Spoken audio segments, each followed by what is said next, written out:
Graduation Ceremony. As the ceremony is about to start, please turn off your mobile phones. Please stand to welcome the official party, staff, and graduates to the theatre. Thank you.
He hono rehe kororia ki te atua he maunga rongo ki te whenua he whakaaro pai ki ngā tāngata katoa.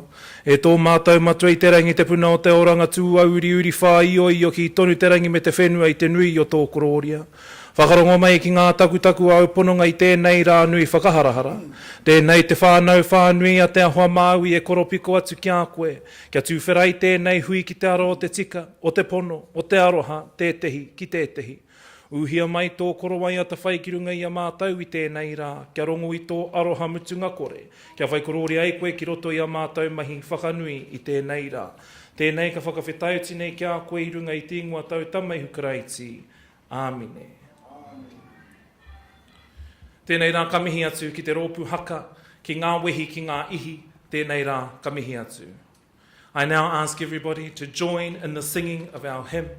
We will be led by Alex Milligan and the Haka Experience, our rōpū haka no te whānau wehi. The words are printed in the program on page 7 and also on the screen on the stage. Our himene will be sung first in English and then in te reo Māori.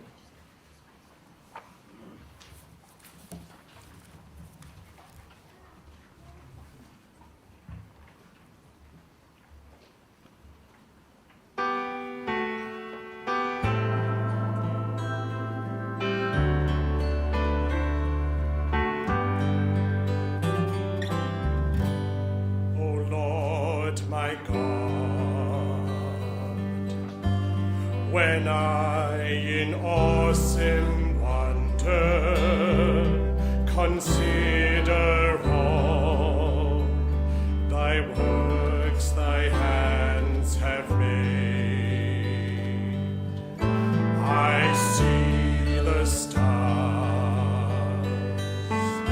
I hear the rolling thunders, thy paws throughout the universe displays. Vakaria mai tori pekakio, tia homai raroto vite po.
Heke atu ki te whenua, ko ki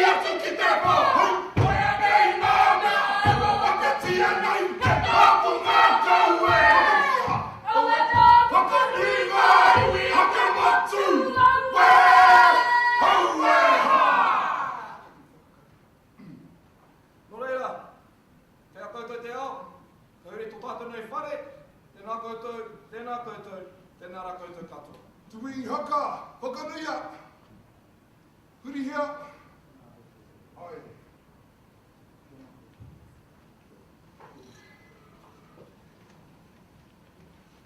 Please be seated.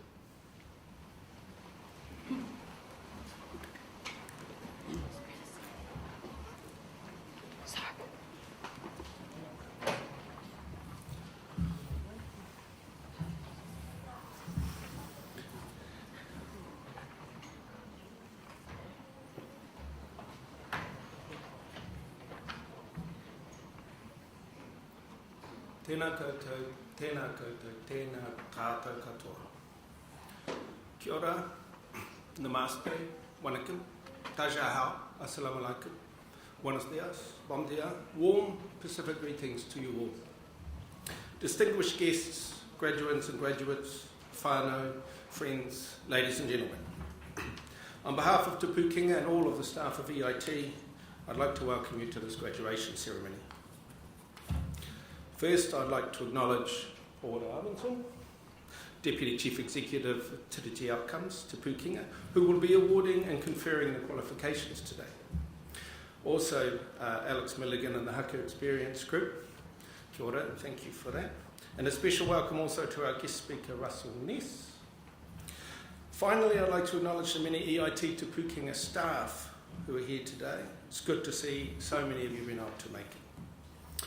And so, to our graduates, on behalf of the Te Pūkenga Council and the staff of EIT, I'd like to welcome and congratulate you all. We know your studies have taken commitment, passion and energy, as well as support from whānau, family, friends, both here in Aotearoa and in many cases from around the world also.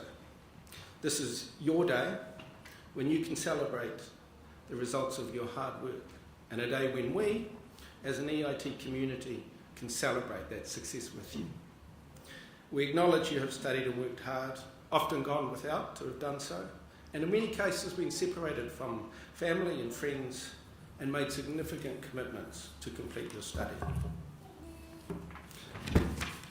And we must especially acknowledge the particular challenges of the past few years, including this one. As if postgraduate study and international postgraduate study is not demanding enough by itself, it's been a particularly challenging time. Your commitment, your dedication and your persistence is a credit to you all.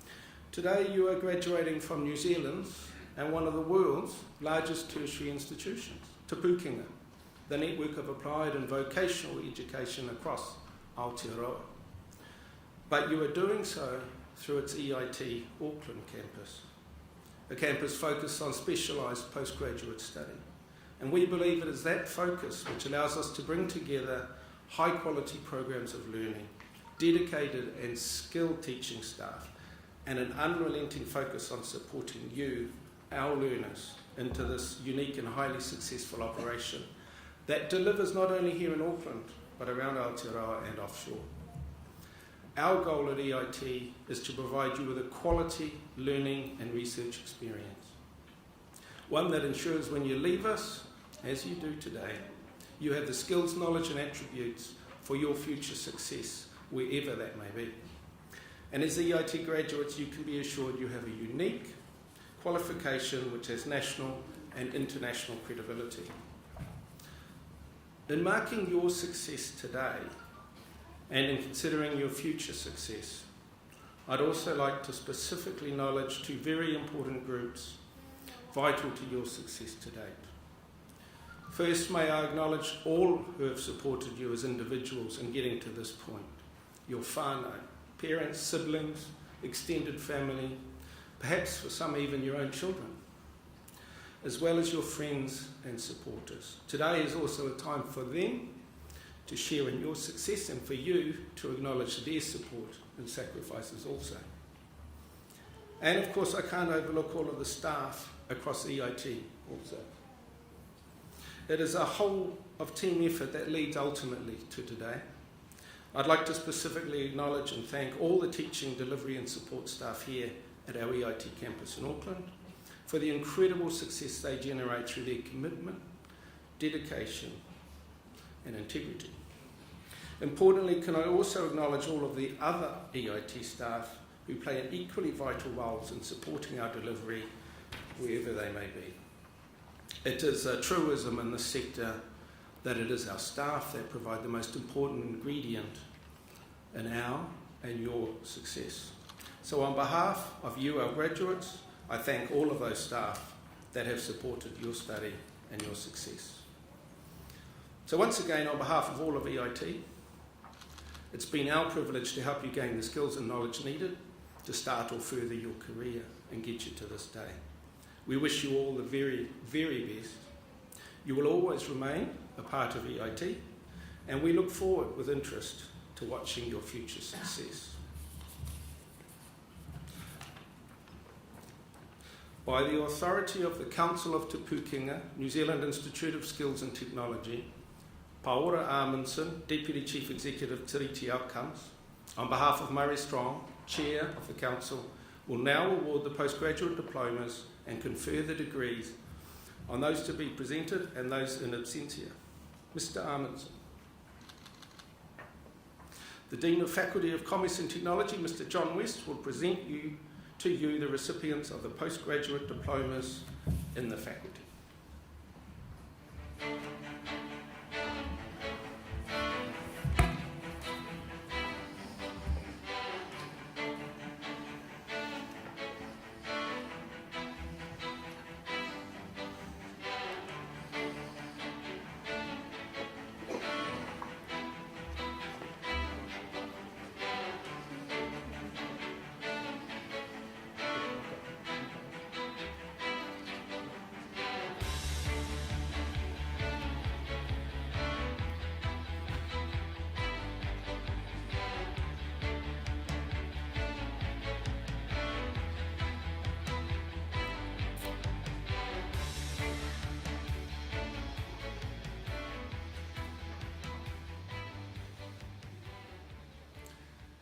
Mr. Munson,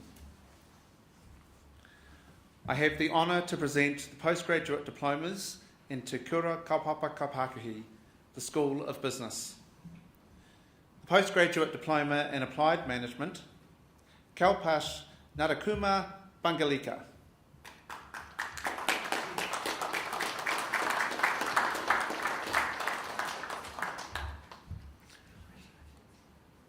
Ivan Andres Nito Mateus.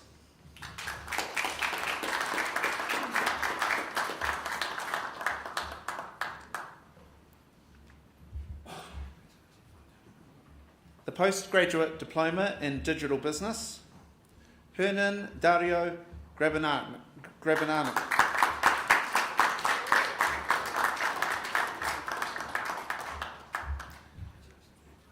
Diana Carolino Ocampo Cardona.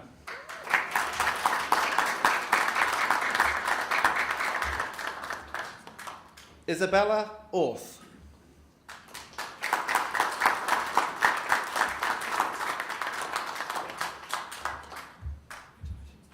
Paula Robeo Torres.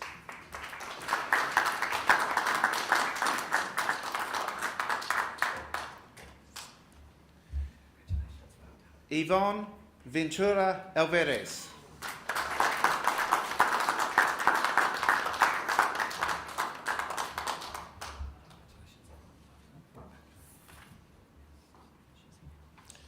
Roshika Karaki.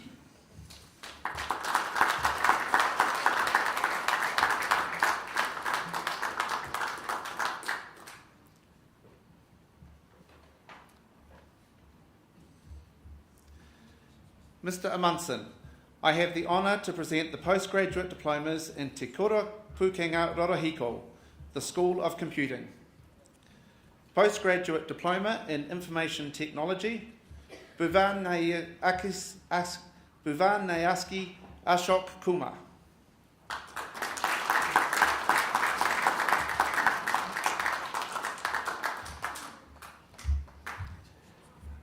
Kevin Raj Kumar Desim Xavier.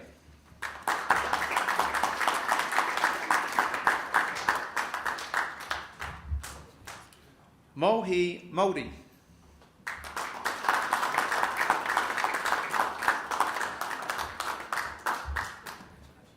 Jamin Patel.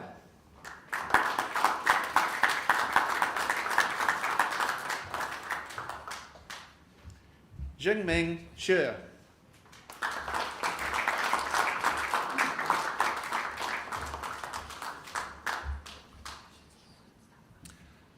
Mr. Amundsen, that concludes the awarding of postgraduate diplomas in the schools of business and computing.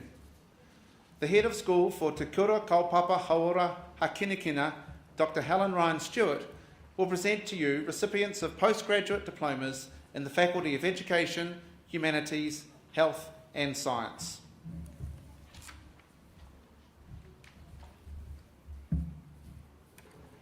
Mr. Amundsen.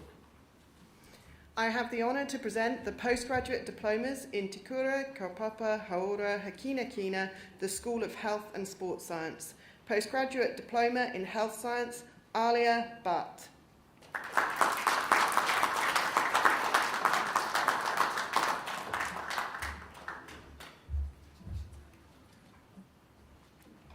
Lisa Calabo.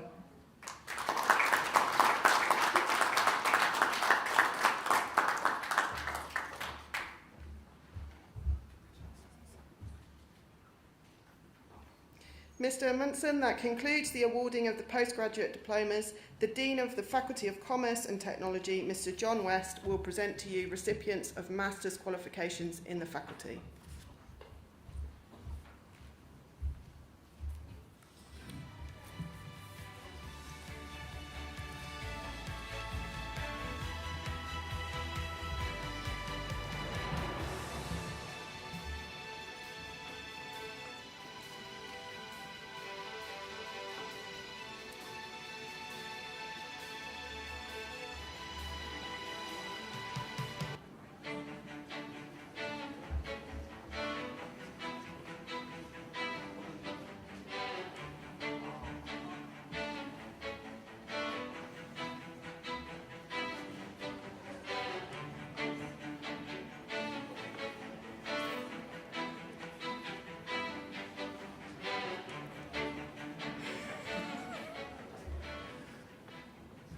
Mr. Amundsen,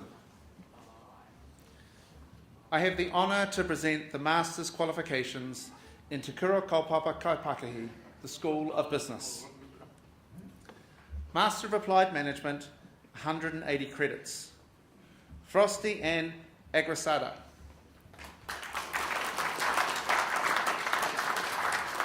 Frosty's research abstract is titled Conceptualise and Measure the Impact of Cultural Intelligence on Employee Engagement. Master of Applied Management with Distinction, Frosty Ann Agrisada.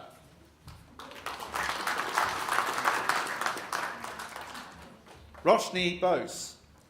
Roshni's research abstract is titled To Conceptualise and Measure How Post-Discharge Interventions Affect the Rate of Readmission. Master of Applied Management, Roshni Bose.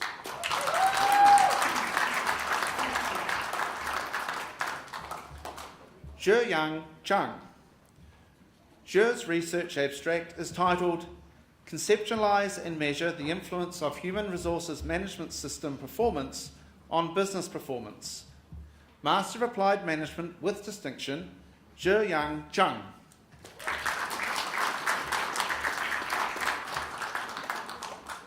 Zhe Dan. Zhe's research abstract is titled The Impact of COVID-19 on the Survival and Development of SMEs. Master of Applied Management with Merit, Zhe Dan.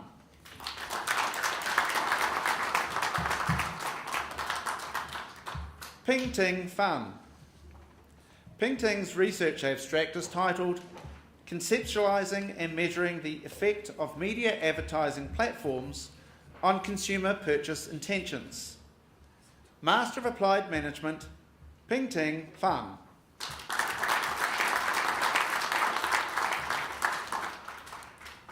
Sonny Anna George. Sonny's research abstract is titled Conceptualise and Measure the Effect of Employee Job Satisfaction on Employee Performance in the Service Sector. Master of Applied Management, Sonny Anna George.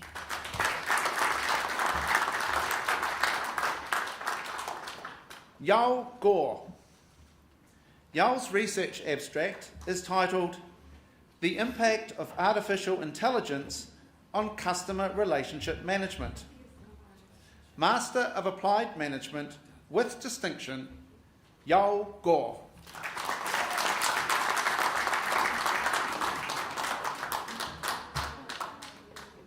Hugh Jern Han. Hugh Jern's research abstract is titled International Supply Chain Management Effect on Fast Fashion Industry. Master of Applied Management with merit, Hugh Jern Han.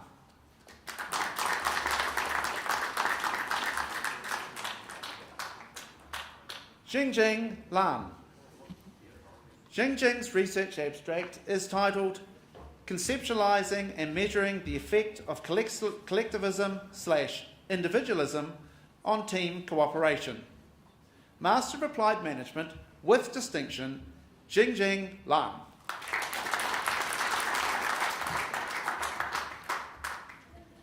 Shi Liu. Shi's research abstract is titled Impact of Green Supply Chain Management on Operation Performance. Master of Applied Management with merit, Shi Liu.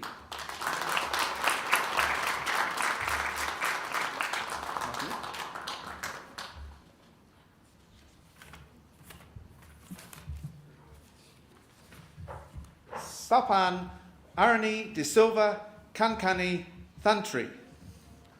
Sapan's research abstract is titled How Consumer Brand Relationships Affect Engagement in Social Media Marketing for Men's Fashion Accessories in New Zealand.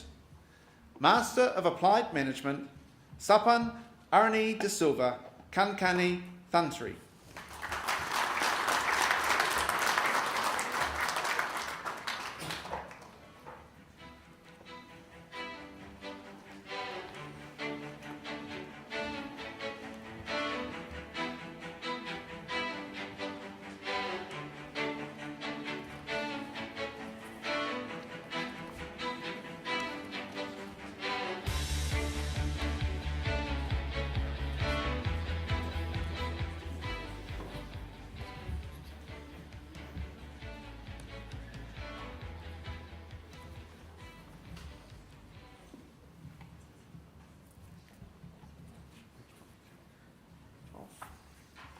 Okay.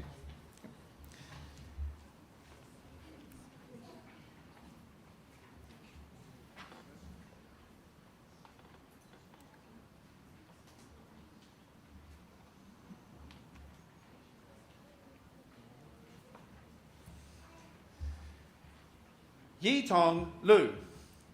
Yitong's research abstract is titled Improve Competitiveness and Customer Loyalty of SME through E-Commerce Approach. Master of Applied Management, Yitong Lu.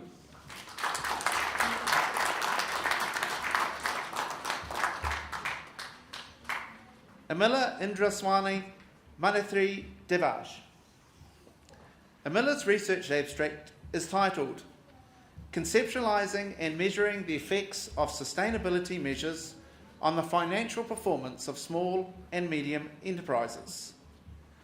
Master of Applied Management with distinction, Amila Indraswani Manthri Devaj.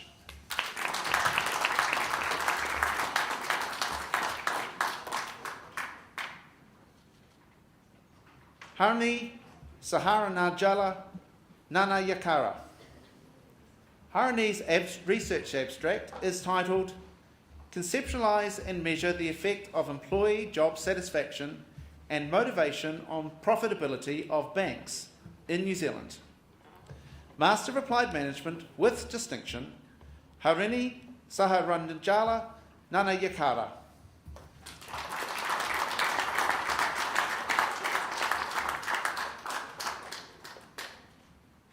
Nishat. Nishat's research abstract is titled Conceptualizing and Measuring the Effect of Smart Contract Blockchain on Smart Healthcare Centre Management. Master of Applied Management with merit, Nishat.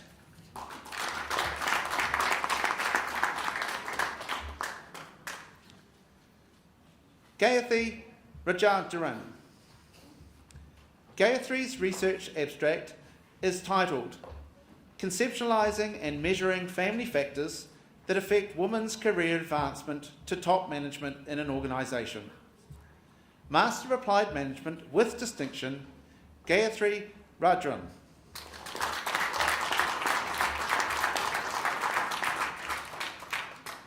Neetu Sarora.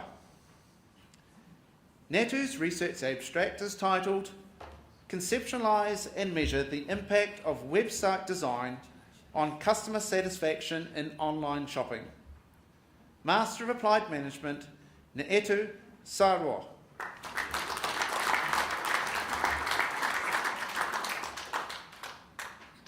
Neha Sharma.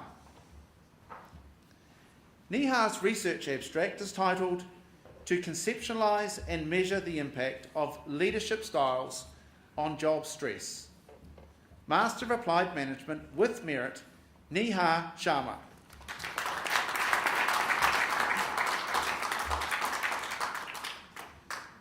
Yor Shen. Yours research abstract is titled Conceptualising and Measuring the Effect of Enterprise Resource Planning, ERP, on Financial Performance. Master of Applied Management with Distinction, Yor Shen.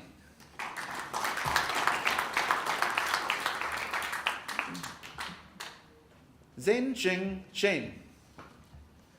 Zhenjing's research abstract is titled Conceptualising and Measuring the Effect of Flexible Working Schedule Adoption on Employees' Organisational Commitment.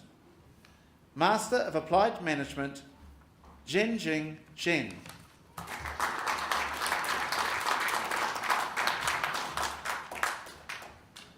Thi Chin Trong.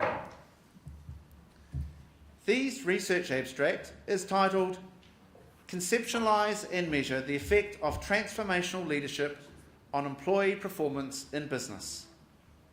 Master of Applied Management with Distinction, Thi Chin Trong.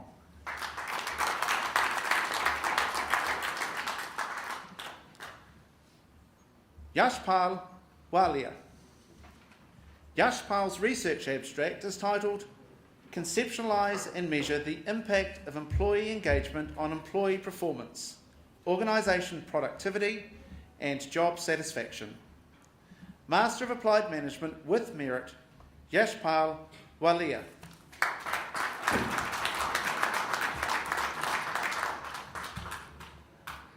Fei Wang. Fei's research abstract is titled Big Data Analytic Impacts on Consumers' Behaviour on E-commerce Platforms. Master of Applied Management, Fei Wang.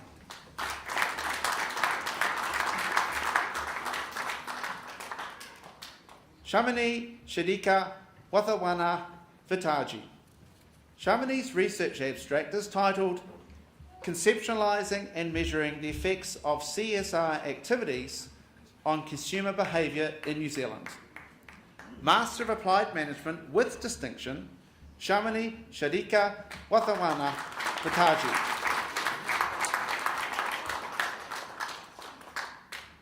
Nilupa Irangi Werasangi. Nilupa's research title is titled Conceptualising and Measuring the Effects of Electronic Word of Mouth on Consumer Buying Decision. Master of Applied Management with Distinction, Nilupa Irangi Werasangi.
Meng Zhang.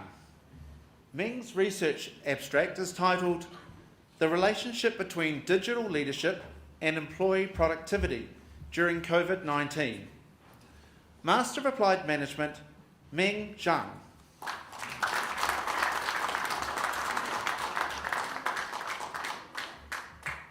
Wen Zhou. Wen's research abstract is titled The Effect of Internal Supply Chain Management on the Business Performance of New Zealand's Manufacturing Industry. Master of Applied Management, Wen Zhou.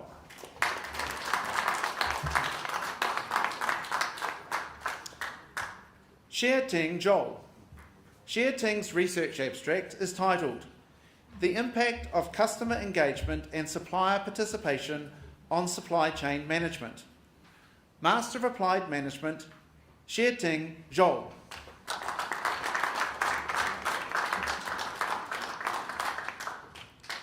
Habo Zhu.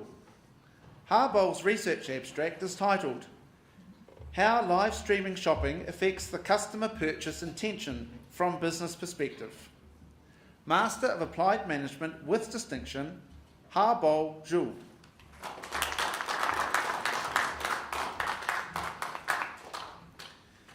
For the award of the Master of Applied Management, 240 credits, Xingting Li. Xingting's research abstract is titled What Impact Does Social Media Marketing Have on Customers' Willingness to Buy, with Millennials as an example. Master of Applied Management, with merit, Xingting Li.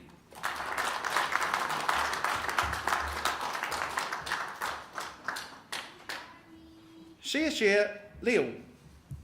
Xie's abstract is titled The Influence of Digital Transformation on the Channel Innovation Strategy of Clothing Brands. Master of Applied Management with Distinction, Xie Liu.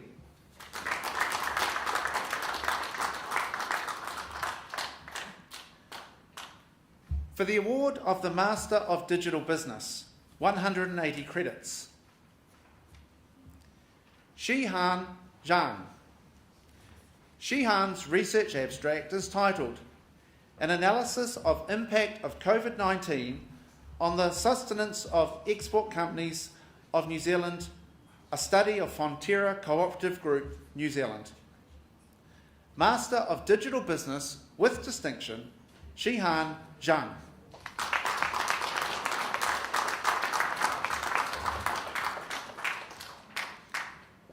For the award of the Master of Logistics and Supply Chain Management, 180 credits, Juan Carlos Gonzalez Acase. Juan's research abstract is titled The Impact of Emerging Digital Technologies on Supply Chain Resilience. Master of Logistics and Supply Chain Management with merit, Juan Carlos Gonzalez Acase.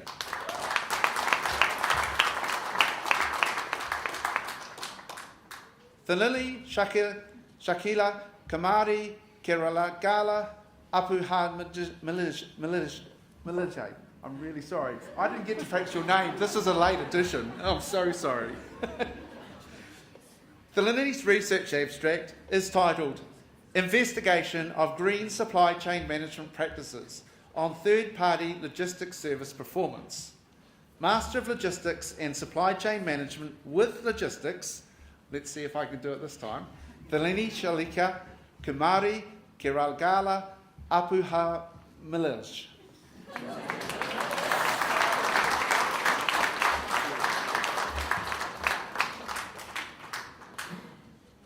Mr. Amundsen, I have the honour to present the Master's qualifications in Te Kura Pukenga Rorohiko, the School of Computing. Master of Information Technology, 180 credits, Prathrisri Chandrika Sika. Prathrisri's research abstract is titled Benefits and Challenges in EHR Maintenance Using Blockchain and Smart Contracts. Master of Information Technology, Prathrishri Chandrasekhar.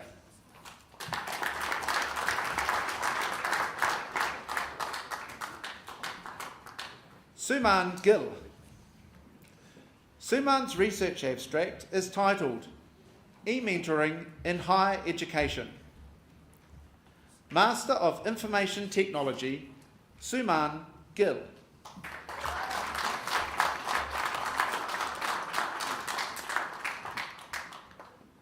Kamani Mehishika Wikramanrathne Galathamkama Likamilij.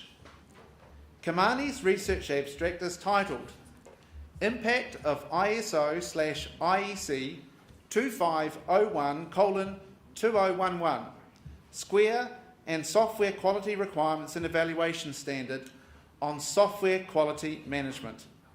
Master of Information Technology, Kamani Mehishika Wikramanrathne Galathamkama Likamilij.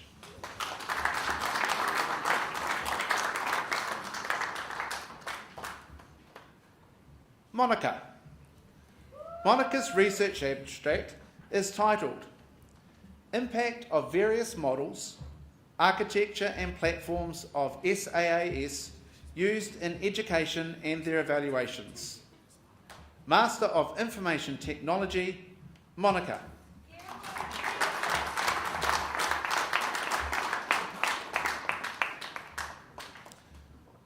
Isa Castro Reyes. Isa's research abstract is titled Investigation into a Conceptual Model of the Acceptance of E-Mentoring in Higher Education. Master of Information Technology, Isa Castro Reyes.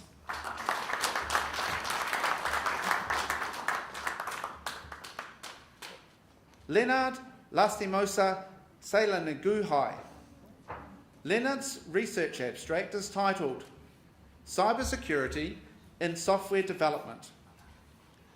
Master of Information Technology with Merit, Leonard Lastimosa Seilaneguhai.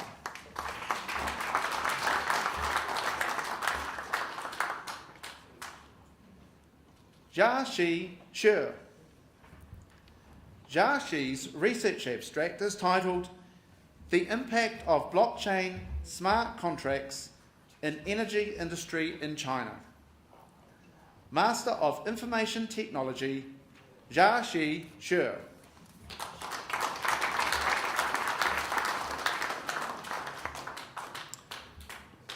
Mr. Amundsen. That concludes the awarding of master's qualifications in the schools of business and computing. The head of school for Te Kura Kaupapa Hauora Hakinekina, Dr. Helen Ryan Stewart, will present to you recipients of master's qualifications in the Faculty of Education, Humanities and Health Science.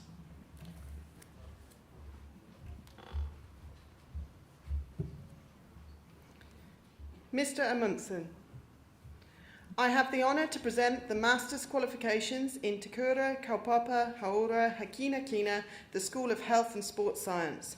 Master in Health Science, Faisal Mohammed Al-Shamsi. Faisal's research abstract is titled The Readiness Factors That Influence Implementing Lean Six Sigma in New Zealand Hospitals from the Manager's Perception. Master of Health Science with distinction, Faisal Mohammed Al-Shamsi.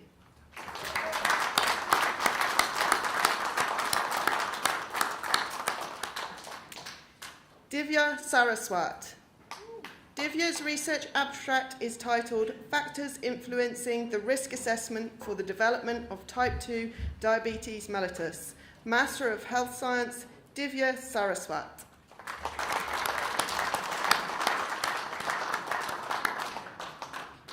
Banu Sharma. Banu's research abstract is titled Effectiveness of Smoke Cessation Strategies for Pregnant Women, a Narrative Literature Review. Master of Health Science, Banu Sharma.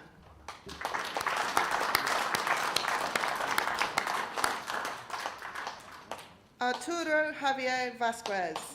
Arturo's research abstract is titled Knowledge and Perception about Marijuana for Recreative or Medicinal Use. Master of Health Science, Arturo Javier Vasquez.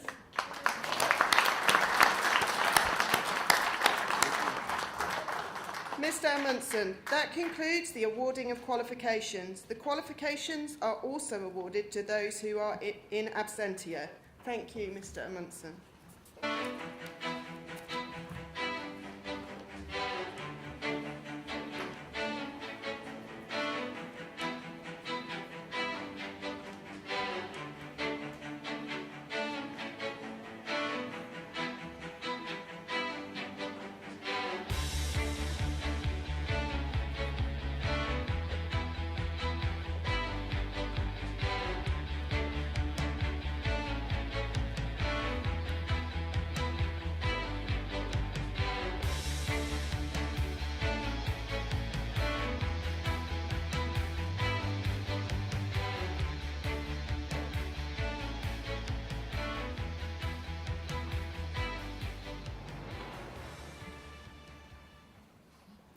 I'd like to invite the Auckland Campus Director, the quite wonderful Cherie Freeman, to introduce our guest speaker.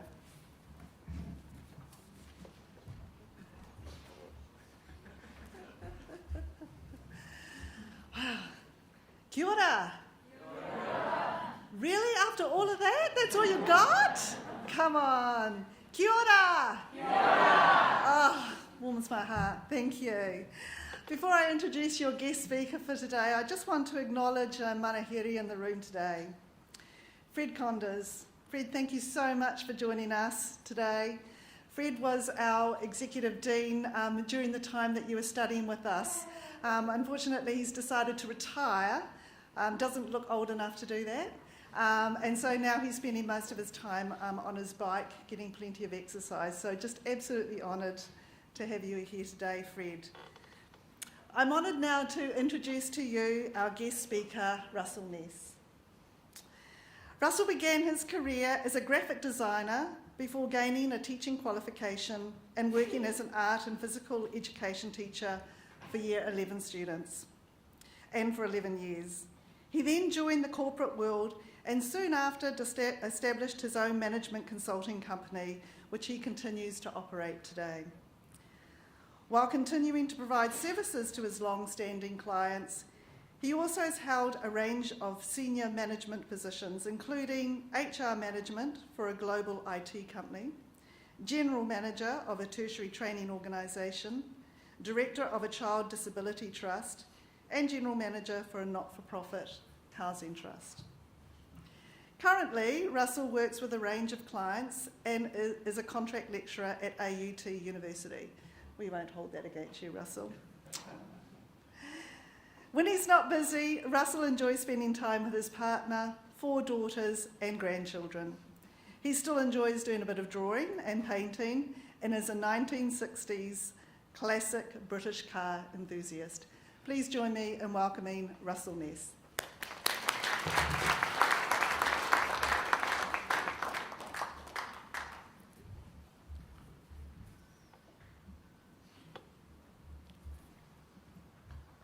Tēnā koutou katoa. Ko Russell Au, ko Scotland te whakapaparanga mai, ko Fiji Islands te whenua tupu, ko Tāmaki Makaurau te keinga, no te Waipounamu Au, ko tēnei takumihi ki ngā tangata whenua o te rohe nei. Nō reira, tēnā koutou, tēnā koutou, tēnā tātou katoa. I've introduced myself as Russell. My grandparents came from Scotland. I grew up in Fiji. I live in Auckland, but was born in the South Island. I'm paying my respects to the people who are here first and to this region of New Zealand, and I warmly greet members of the faculty, family, friends, honoured guests, and of course, you graduates. First, I want to warmly congratulate you on your academic achievement. You've all proved that you are capable of deep and organised thinking, critical analysis, time and personal management, writing, balancing conflicting demands, delivering outputs, and all the time adapting to live in a new land. And just as an aside, listening to the research abstracts, there is a lot of extremely valuable research that you have produced that I hope you get published and I hope that gets used, because as I listened, a lot of that research would be highly applicable to the role that I have in consulting. These are all capabilities that I've just mentioned that are valuable and transferable, and you shouldn't forget that. I wonder what you expected when you decided to travel from your home countries to this land. Did your expectations turn into reality? Did you need to adapt, or was what you expected totally different to what you actually experienced? Our expectations are interesting. They tend to be based on our prior experiences and our beliefs. They help us make sense of what is happening in the present based on past experience. Our expectations are predictions of what we think, hope, or fear is going to happen. Expectations can cause things to happen. For example, in an experiment, a number of classes of students were made up so that all the students in each class were of random ability. One class and that teacher were told they were the top class and would achieve at a higher level than the other classes.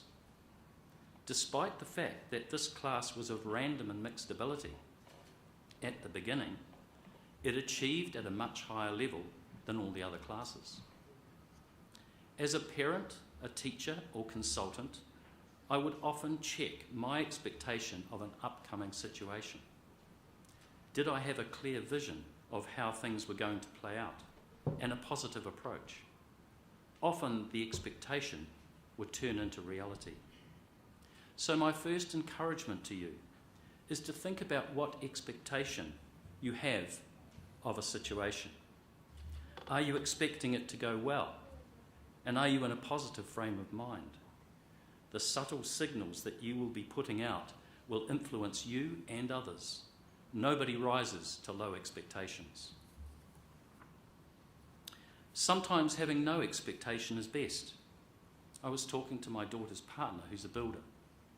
He was telling me that he'd taken on a new job and was enjoying it.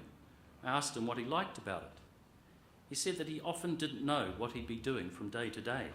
So he would get a call in the morning or the day before and given the address and sometimes a brief outline of the job. So he would arrive and need to figure out what work was required. He likes the spontaneity, the problem solving, and the need to adapt quickly to a situation. So my second piece of encouragement to you is to accept that sometimes you need to have no expectation of what is about to happen. This means turning off your prior experience and beliefs and adapting to what is in front of you. However, sometimes things do not go the way you expect, and this can cause surprise, shock, disappointment, and sometimes conflict. So what about when things don't become reality? This is a story I heard recently. A chap was driving through the country and all of a sudden he noticed a chicken running alongside him. This surprised him because he was doing 100 kilometres per hour. The driver noticed that the chicken appeared to have 3 legs. Then, to the driver's astonishment, the chicken pulled ahead and disappeared down a driveway. The driver was curious and turned down the same road, and as he pulled into the farmyard, he saw a farmer. He asked the farmer, "Did you happen to see a 3-legged chicken run in here?" The farmer said, "Yes, I did. It's one of mine. I breed 3-legged chickens." The driver asked, "Why?" "Well," said the farmer, "I love chicken drumsticks. Most of my family like chicken drumsticks, so I decided to breed 3-legged chickens. So we got more drumsticks."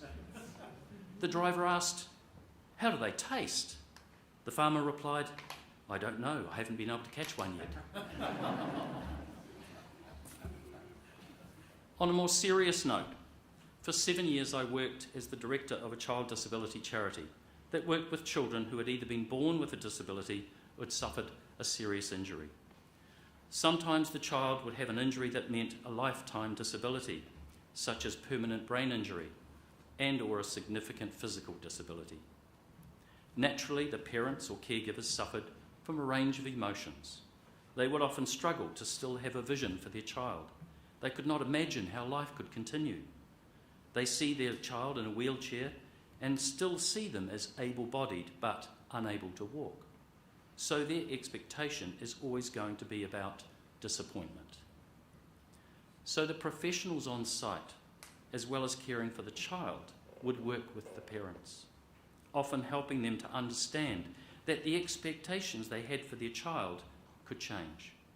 The example they sometimes used was that the family was still on a journey together, but the destination will be different. Instead of travelling to India, they are now going to South America. It will still be an exciting destination, just different to their expectation. This was about turning that disappointment into positive adaptation. So my third piece of encouragement to you is to understand and manage the feelings you have and your response when things do not turn out as expected. On a more practical note, a number of you may be moving into the local workforce with your new qualifications and your successful student experience. We are a wonderfully diverse society with almost every culture represented. I'm told that there is a distinct Kiwi culture, which could be quite a mix. I do acknowledge the influences of the early settlers in Aotearoa, Māori, Western European and Pasifika. Since these early travellers, many other cultures have since journeyed here to make their homes, to work and to study. I teach on the Master's program at AUT University, as Cherie said, and all my students are international. I ask them what they noticed about the Kiwi culture. When they refer to Kiwis, they seem to also be acknowledging the Māori, Western European and Pasifika influences. Among a range of responses, some said that we take a long time to get things done here, and the bureaucracy is frustrating. Others said that we were comparatively speedy, so opinions were divided. What they seemed to agree on was that Kiwis can be quite low-key, not as animated as other cultures, and reluctant to say too much about themselves. My students said that at first it seemed to them that Kiwis were not interested in finding out about them. So Kiwis may avoid asking you about yourselves, your lives and where you've come from. This may appear as though they're not interested in you as people. However, this is probably not the case. Some Kiwis feel that asking too many questions and being too curious can seem nosy, and therefore not polite. However, as a Kiwi, I can say most of us are very interested in you, and we do want to share a little about ourselves. I suggest that giving a little information about yourselves and gently asking some relevant questions will help build relationships. I imagine that many of you will be entering the workforce, either as employees, contractors, or volunteers. I mention volunteers because this is a great way of getting into organisations, building a CV, and in some cases, seeing job opportunities. There are some very good volunteer agencies, such as Volunteering Auckland, who can place volunteers into a variety of organisations. If you're looking for employment, the market for people is strong at the moment, but could change. Employers are looking for people with recent, relevant experience in the area they're advertising. Remember that, in addition to your work experience and your qualifications, you have many transferable skills, and I mentioned those right at the beginning. If you intend to contract, start a business, or become a sole trader, I can give you one example. This is how I started my consulting business over 25 years ago. First, I made a list of all the people I know, or I knew at the time. And this is it, actually. This is the list. I wrote down all those names. Then I went through the list and I put a cross beside the ones that I felt comfortable contacting and talking about work opportunities. From that list, I managed to get 5 meetings. From those meetings, I got one piece of work that kicked off my business. So, to summarise, you can identify the many skills and capabilities you have that are transferable and useful. You can think about whether to set an expectation and make things happen, or to have no expectation and adapt to the situation, or be prepared to have your expectation dashed. And importantly, you can continue to establish, to build relationships and connections. Finally, I'd like you to leave you with the words of a waiata. Actually, the waiata that goes with the haka utaina that our Māori group did this morning. This is a waiata, and I'm not going to sing it to you, thankfully. This is a song that speaks about leaving one shore to find another. Utaina mai nā waka o te motu. Toia mai rā ki uta, ki te tako, tō ranga. Hiki noku, hiki e, hiki rangi, rangi e. Tēnā, tēnā rā kato katoa. In English it means, put everybody aboard the canoes of the island. Thrust the canoes shorewards to the place where they will lie. Swing your paddles, swing them high. Swing your paddles skywards, swing them. Greetings, greetings, greetings to you all. Congratulations and thank you.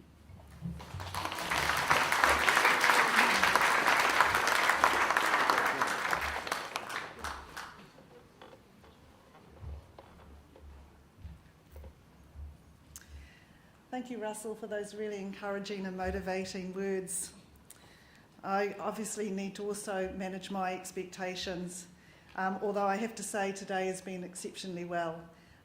We certainly managed a wonderful feat today, and I just want to acknowledge the staff and team and also our student volunteers that made that possible.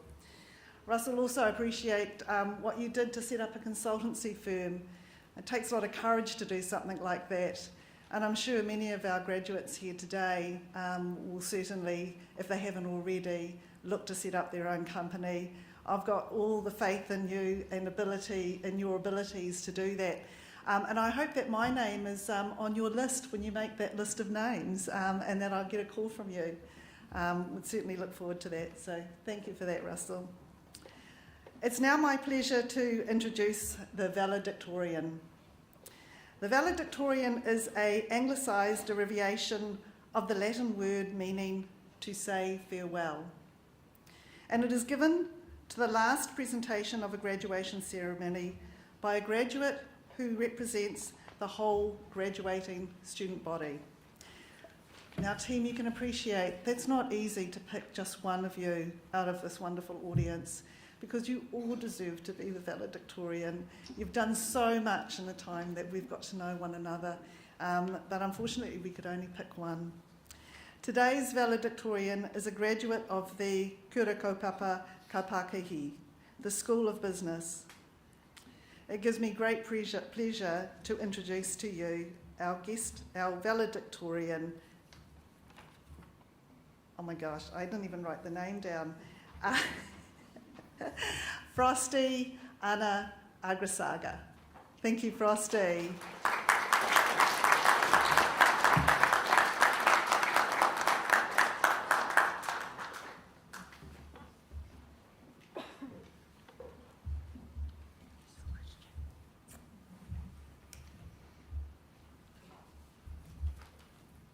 I've got 3 chicken legs. I have 3 leg chickens in my... To our beloved instructors and staff, to our family and parents and partners that are here. Kia ora. Kia ora. This is a lovely day. But above all, my fellow graduates, congratulations. You're not happy? We made it! Goodness. 3 weeks ago, I turned 39. and I received the gift. It's a small stone, and it is called Kiri Kiri. And I would like to read something at the back of this. It says, this Kiri Kiri or pebble is from the East Coast, and it signifies coming from over the oceans, traversing from one point to another. It also reflects a stepping stone from one land to another. So when I was thinking and reflecting about what to say today, it was almost as daunting as going back to Dr. Davis' class and writing my ISP. Master students, you can really relate to that. Thankfully, the significance of this pebble kept coming back to me. And I paused to listen and figured that this is the story that I want to tell. This is the story that actually started a long way back. When I was 3 months old, my parents separated. Then my mother was left alone to raise me and my older brother. Those days, my mother would remember feeding me with starch from boiling rice until her friends is able to provide money so she could buy milk. That's a snippet of my mama's struggle. The struggle with poverty that shortly became mine as well. As a 7-year-old, I would make sweets at night and sell it to my classmates. During school holidays, which is usually the hotter season in the Philippines, I would sell watermelon in our village. The income from my entrepreneurial activities would help secure a pot of rice for me, my brother, and my grandmother, especially during periods that Mama would be off to another island selling Tupperware. So when my father left us, crossing the oceans to Malaysia, we were left in poverty.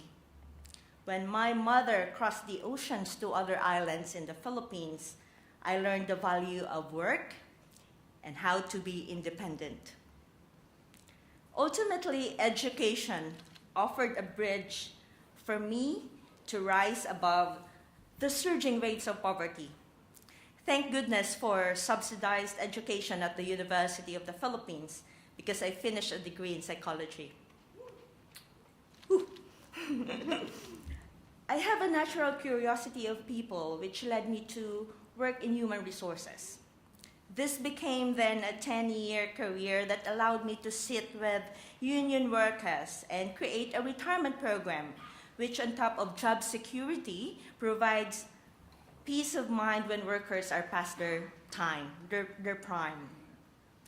The same job allowed me to speak with lawyers and government officials on how to soften the blow of a redundancy plan to affected workers. Thankfully, a few years later, I was able to hire some of those who were laid off. Yet, the part of my job that I was sensitive about was arguing the case to my Australian and American bosses why Filipino employees need 50 kilos of rice. What I was thinking was, the daughters of our workers need not make sweets to have rice on the table. 4 years later, actually 5, a small steady voice prompted me to cross oceans again. An inner voice said that I need to do something different. The voice grew louder, and I figured it was a yearning that led me to this country. A yearning to learn more, to grow, to refuel, and widen my horizons. Weeks of researching programs and institutions led me to conclude that my 10 years of savings will be well spent at Eastern Institute of Technology. Yeah.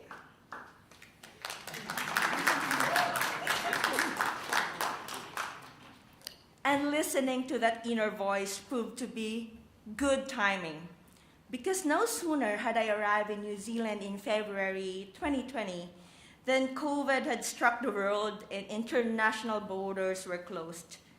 If I had left it 6 months later, I would have been too late to go. Remember that?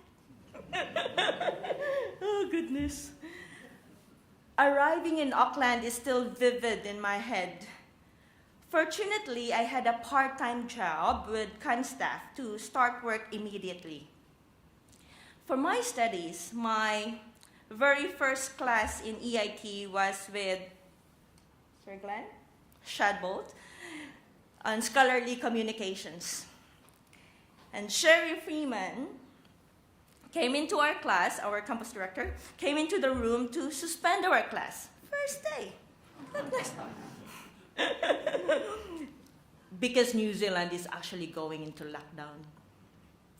Then everything will be done online. Even none of us knew what Zoom was that time. And just like that, I spent my first months in New Zealand in my room, in the suburb of Massey, day in and day out, facing 3 laptops. 2 for my studies and 1 for my job. I would stick with my desk 14 to 16 hours a day, learning new ways of studying and working in a new country. It was hard work, and there were lots of new things to pick up. And when I received my first salary, I burst into tears, being so grateful to have a job. As we know, it was a very unique time. And many people, including us students, lost their jobs. Only essential companies were able to physically operate, and we heard stories of pilots who turned into grocery packers to keep income for their families. Also, due to the isolation, the feeling of disappointment of not connecting with people crept in. Yet the way EIT team of instructors and staff went out of their way to reach out to students was very commendable. Within EIT, I found a supportive community and great friends that helped preserve my sanity. Thank you. Amidst the pressing deadlines and never-ending references to read and paraphrase, little by little, strange New Zealand became familiar. Thank God.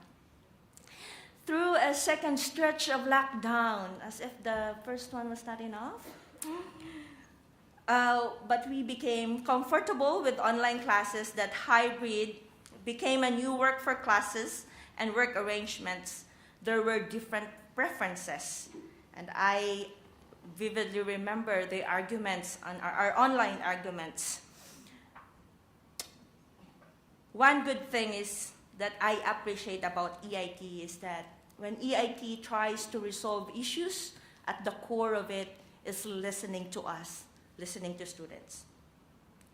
Throughout my stay with EIT, I am impressed by the quality of the programs delivered with professionalism.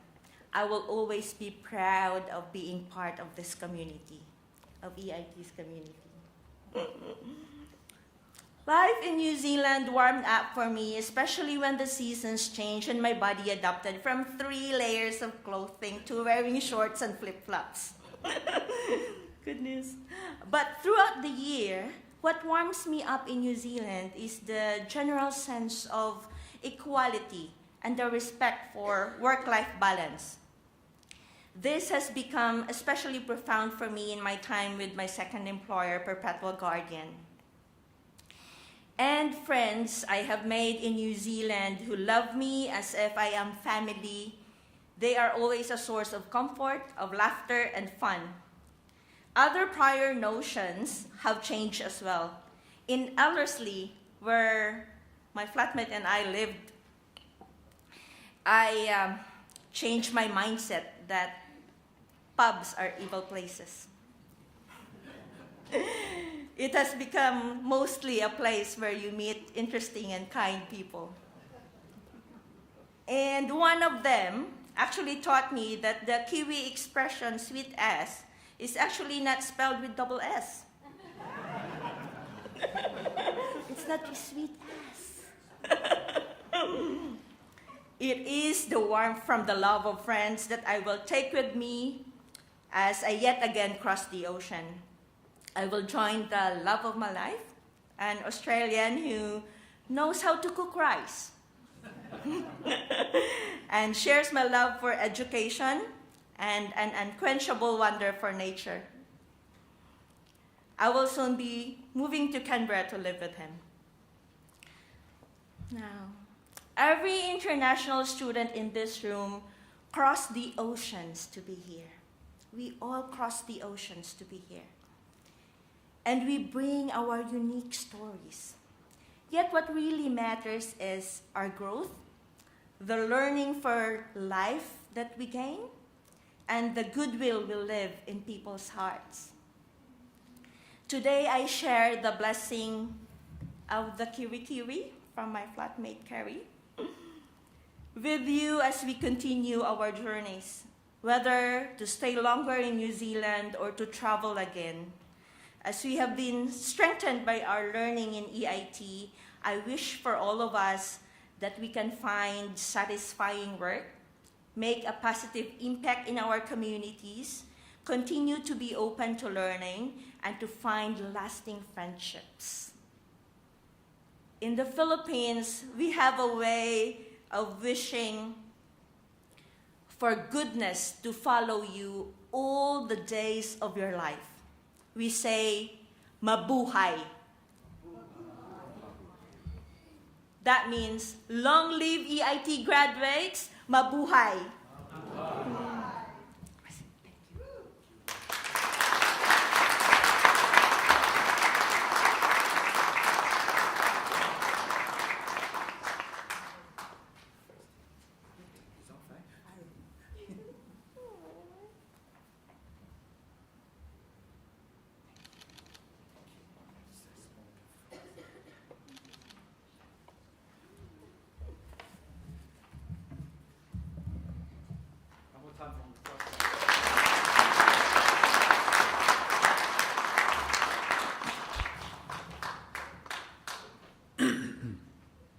It's going to be hard to follow Russ and Frosty.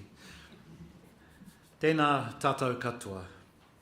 Mabuhay, namaste, ayabuan, vanakam, nihoma, hangdao shing renshanimen, assalamu alaikum and greetings. Tāmaki nui, tāmaki herenga waka, tāmaki herenga tangata, tāmaki makaurau, te pai me te whairawa o tāmaki.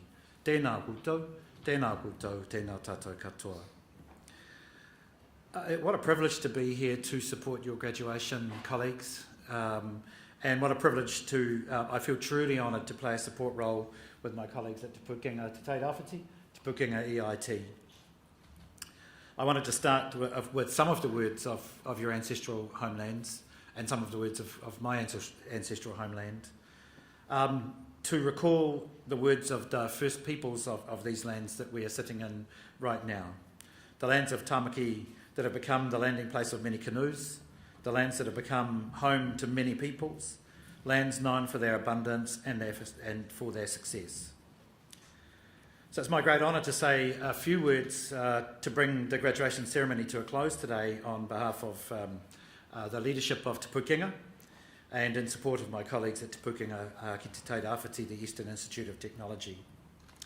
I especially want to join with others in acknowledging especially you, Fred, and especially Russell and Frosty and all of our honoured guests who have addressed us this afternoon. Many of the words that I have typed in front of me have already been spoken, so I'm really going to just take the opportunity to reinforce some of the messages from speakers throughout the day. And also, of course, give you time to be with these wonderful people who've come to support you today here and celebrate in whatever makes sense to you privately and with the people who love you the most. So I'm pleased to acknowledge and commend to the academic kaimahi, the support staff, the support teams, and those who organised today's ceremony. And the ceremony has gone swimmingly well for somebody who's the first time at a graduation ceremony dressed like this. I missed my own graduation ceremony, so thank you for the opportunity to be part of the ritual and the ceremony. But most importantly, I acknowledge our students, our akonga, and your families, and your friends, and those who are here, and those who are not here. Behind you, beside you, are the loved ones, friends and mentors who have helped prepare you and sustain you for the long journey that you have taken so that you could walk up onto the platform here today. And in my Māori view of the universe, and I'm sure it will be sympathetic to many of the ways that your families see the universe, I also want to recognise the people who are no longer with us physically, but are still in our hearts and still on your faces, and who will be on the faces of your children one day and your nieces and nephews one day. And I want to recognise them as well. I know many of you, as with Frosty, left your families and travelled thousands of miles away to study in a country that you'd never been to before. And I just want to remark about what an incredible achievement that is, particularly in the context of what Frosty just outlined to us all. The struggle to get to graduation day will be different for all of us. When I graduated many moons ago, I was the first in my family my extended family. I have literally about 110 first cousins. I stopped counting at about 110. And I was the first of them to get any kind of tertiary qualification. When I told most of my cousins that I wanted to go to a university, many of them didn't even know what that was. They didn't know what a polytechnic was. I may as well have told them that I wanted to go to the moon. I think they still think that I was just hanging out all night on Courtney Place, which is a famous place in Wellington, having parties. But like you, I managed to make it, and I want to congratulate you all, and I really do feel like it's a privilege to stand here and congratulate you all. And as per Russell and Russell's message, and as has been touched on by other speakers, I still fondly remember the academics who helped shape my thinking in the world. I later had a career in public service and had to go toe-to-toe with them in negotiations about how tertiary systems get funded. And it was always quite hard because in my mind it was the professor. So these guys that are here on stage, I want to acknowledge them in their contribution to shaping your understanding of people and of your fields of expertise. One part of your journey that is unique to your year is that you've studied and graduated at a time of significant change in the vocational education sector, as Frosty's outlined. You've studied through adverse climactic events and through a global pandemic. 3 years ago, Te Pukenga, the New Zealand Institute of Skills and Technology, was established, and in doing so it united every polytechnic and most of the industry, including EIT, and most of the industry training organisations of New Zealand, of Aotearoa, into a single large-scale vocational education provider. We know we will be stronger together, and together we will be better able to support our akonga, our students, our communities, and the industries that need them most. And we hope that you will take with you wherever you go, even if it's to that country across the waters, the neighbours there. We hope that you will take the insights of your time in being in Aotearoa with you, and the skills and the knowledge that have been imparted to you. Te Pukenga is now New Zealand's largest tertiary education provider, and you are now a graduate, one of the first waves of graduates of one of the largest tertiary institutions on the planet Earth. The one thing we can guarantee about the future of work is that it will change, and it's changing at a faster pace than ever before since arguably the Industrial Revolution. And we are living through the context of climactic change and very challenging social and economic inequalities of the kind that Frosty touched on. So at Te Pukenga, we want to do everything in our power to ensure that we are providing all of our akonga, our students, with the very best world-leading educational opportunities we can deliver, and delivered in an Aotearoa way, in the way that both Russell and Frosty touched on. My surname is Scandinavian. My surname is Amundsen. My grandfather was Norwegian by heritage. And I take an interest in the Scandinavian countries, who by and large seem to be peaceful countries to me. I've been to Denmark but never been to Norway. I noticed that they seem to win the global rankings for the most peaceful countries on the planet, but Aotearoa New Zealand always comes in about second and third. And when I look at the Scandinavian countries, they are relatively homogenous looking countries to me. But Aotearoa seems to do this with an incredible diversity. We are a super diverse country by any measure of diversity. And our laid backness and what might on the surface appear as a sort of a casualness and ability to be kind of open and talk about not only the things that make us different, but the things unite. That is something that we need to continue to invest in, to continue to be one of the most peaceful country on earth, and one of the most stable countries on earth in the context of super diversity and all that richness that brings to us. So we're one friends and colleagues and your family and the people that have come to support you today. Learning is a lifelong thing, and your learning hasn't just ended, it's only just begun. One of my uncles, knowing that I was going to tertiary study, he was a carpenter, and my mother was a widow, and my uncle put his arm on my shoulder and he said to me in our language, "Nephew, I want you to pursue the talents that you have to their utter limits, to push the very limits of your talents," the expectations that Russell touched on. So in Te Reo Māori, the words that I'm going to share with you, and I've never had the privilege to share these at a graduation event, are the very words my uncle, who was a builder, shared with me in my lifelong journey of knowledge. Whaia te otinga atu o Pumanawa, tēnā koutou, huri noa tēnā tātou katoa.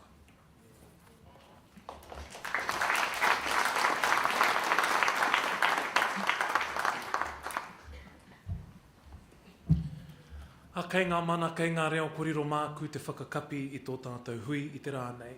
Ko tāku i te tuatahi he tuku i ngā mihi ki ngā mana whenua, ki ngā ahi kā o tēnei takiwā.